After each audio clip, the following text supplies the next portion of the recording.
ধাক্কা খায়। তার কিছুদিন পরেই তাদের ইউনিভার্সিটির দ্বিতীয় ম্যাচ শুরু হয়, আর বিপক্ষে দলের প্লেয়ার তাকে খুবই বেশি হাসি ঠাট্টা করতে থাকে যে সে একজন ইতিম ছেলে এবং তাকে তার কুনফু স্কুল থেকে বের করে দেওয়া হয়েছে। ফান তখন কোনো কিছুই বলে না। তাদের ম্যাচ শুরু হওয়ার সাথে সাথে ম্যাচের প্রথমেই ফান এত জোরে বাস্কেটটা পাস করে তা দেখে সকলেই অবাক। ক্যাপ্টেন তা রিসিভ করে প্রথম গোল করে ফেলে। এরপর থেকে ফান একের পর এক পয়েন্ট করা শুরু করে।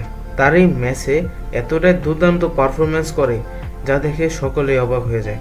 ম্যাচের ঠিক শেষের দিকে ফান এত জোরে লাফ দিয়ে বল বাস্কেটে দিতে যায় যার জন্য সে সরাসরি বাস্কেটে গিয়ে ধাক্কা খায়। তবে গোল কিন্তু করতে পেরেছিল। ফানের এই পারফরমেন্সের জন্য পর তাদের ইউনিভার্সিটি অনেকগুলো ম্যাচ জিতেছে এবং তার পারফরমেন্সের জন্য প্রতিটি পত্রিকায় তাকে নিয়ে লেখালেখি হয়।